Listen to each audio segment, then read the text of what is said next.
Hello viewers. आज की video में हम आपको बताएंगे कि ताइवान की स्ट्रेटेजिक इंपॉर्टेंस क्या है और ये कि अमेरिका क्यों चाहता है कि ताइवान ऑटोनमस रहे। अगर आपने अब तक मेरे चैनल को सब्सक्राइब नहीं किया तो आपसे रिक्वेस्ट है कि काइंडली इसको एट द अर्लिएस्ट सब्सक्राइब कर लें। अमेरिका की one China policy self contradictory है, तजाद का शिकार है और ये ऐसा इंटेंशनली जानबूझ के है। एक तरफ तो अमेरिका कहता है कि अवामी जमहूरिया चीन ही चाइना का सोल लीगल रिप्रेजेंटेटिव है। दूसरी तरफ अमेरिका एक्नॉलेज तो करता है लेकिन इस चीज़ को एक्सेप्ट नहीं करता कि ताइवान चाइना का हिस्सा है। और अमेरिका इस बात पे भी इंसिस्ट करता है कि ताइवान का मसला पीसफुली रिजॉल्व हो, फोर्स के ज़रिए से नहीं। Under its one China policy America ने 1954 में जो उसकी ताइवान के साथ म्यूचुअल डिफेंस ट्रीटी थी वो ख़त्म कर दी। लेकिन इसके साथ अमेरिका ने इस बात का भी राइट रखा कि वो जब चाहे ताइवान को आर्म्स सप्लाई कर सकता है, सो दैट अगर चाइना ताइवान पे अटैक करता है तो ताइवान अपने आप को प्रोटेक्ट कर सके।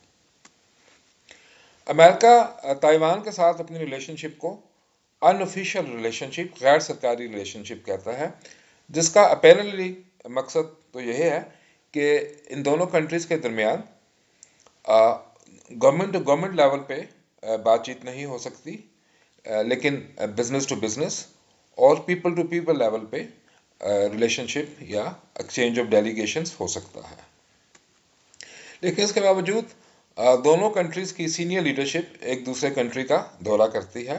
फॉर एग्जांपल 2022 में यूनाइटेड स्टेट्स के हाउस ऑफ रिप्रेजेंटेटिव की उस वक्त की स्पीकर नैन्सी पेलोसी ने ताइवान का दौरा किया और ताइवान की सीनियर लीडरशिप से मुलाकात की।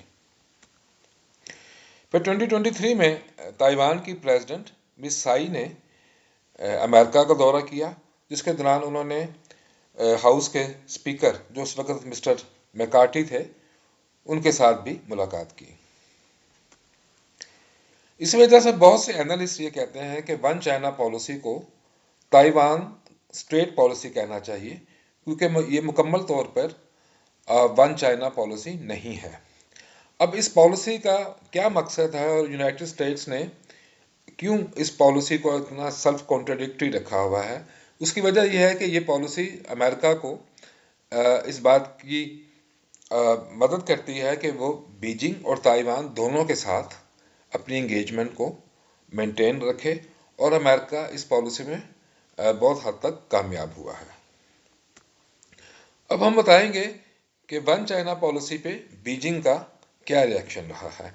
बीजिंग वन चाइना पॉलिसी को अदरवाइज तो वेलकम करता है, लेकिन इस बात पे अमेरिका की के इस इसरार पे कि ताइवान का इशू पीसफुली रिजॉल्व होना चाहिए, फोर्स के ज़रिए से नहीं, चाइना इसको अपने डोमेस्टिक अफेयर्स में एक इंटरफेरेंस करार देता है। और यहाँ पे चाइना की पोजीशन इन प्रिंसिपल इस वजह से ठीक है कि अगर ये मान लिया जाए, जैसे कि वन चाइना पॉलिसी मानती है कि ताइवान चाइना का हिस्सा है, तो फिर ताइवान इशू या ताइवान की चाइना के साथ रीयूनिफिकेशन ये चाइना का एक डोमेस्टिक मैटर बन जाता है, ये एक इंटरनेशनल मैटर नहीं बनता, और फिर ये चाइना के ऊपर है कि वो किस तरीके से इस इशू को रिजॉल्व करता है। अब हम आपको बताएंगे कि ताइवान की स्ट्रेटेजिक इंपॉर्टेंस क्या है, जो जिससे ये साफ जाहिर होगा कि अमेरिका ताइवान में क्यों इतना ज़्यादा इंटरेस्टेड है। आप इस मैप में देख सकते हैं कि ताइवान साउथ कोरिया, जापान और फिलीपींस से काफ़ी करीब है, और ये तीनों कंट्रीज़ अमेरिका के बड़े स्ट्रॉन्ग एलाइज हैं। जापान और ताइवान का जो डिस्टेंस है वो सिर्फ 70 माइल्स है, और इसी तरह ताइवान और फिलीपींस का जो फासला है वो सिर्फ 120 मील है। ताइवान जिस रीजन में लोकेटेड है उसको इंडो पैसिफिक रीजन कहते हैं, जो कि दुनिया के बहुत सबसे इम्पोर्टेंट जो रीजन्स हैं उनमें से एक आता है, और इस रीजन में अमेरिकी एलाइज और पार्टनर्स का एक बड़ा नेटवर्क है, जिसमें फिलीपींस भी शामिल है, साउथ कोरिया है, जापान है, ऑस्ट्रेलिया है और न्यूजीलैंड है। अब ताइवान अगर ऑटोनमस रहता है, यानी कि मौजूदा सिचुएशन बरकरार रहती है, तो फिर चाइनीज़ मिलिट्री के लिए ये बहुत मुश्किल हो जाएगा कि वो ओवरसीज़ अपने आप को एक्सपेंड कर सके। दूसरी तरफ अगर चाइना ताइवान को कंट्रोल करता है और यहाँ अपनी बेसिस एस्टेब्लिश कर लेता है, तो फिर अमेरिका की अपने जो उसके पार्टनर्स हैं east Asian, particularly south Korea और जापान, उन्हें प्रोटेक्ट करने की, उन्हें सिक्योरिटी देने की जो सलाहियत है वो बहुत हद तक कम हो जाएगी। तो ताइवान में जो स्टेटस को है, ताइवान स्टेट के अंदर जो स्टेटस को है, अगर वो मेंटेन रहता है तो उससे अमेरिका को इस रीजन में बैलेंस ऑफ पावर को मेंटेन करने में, उस बैलेंस ऑफ पावर में जो स्लाइटली अमेरिका की तरफ टिल्टेड है, बड़ी मदद मिलेगी।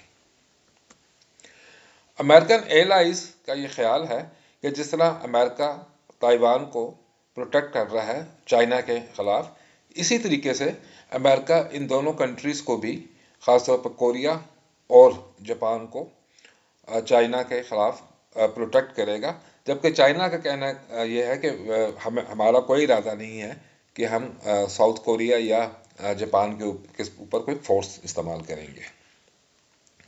दूसरी तरफ अमेरिका का भी ये यकीन है कि जब तक वो ताइवान को प्रोटेक्ट करता रहेगा तो तब तक वो उसका जो बाकी उसके जो एलाइज हैं इस रीजन में, इंडो पैसिफिक रीजन में, उसका अमेरिका पे एक ट्रस्ट जो है वो कामयाब मेंटेन रहेगा।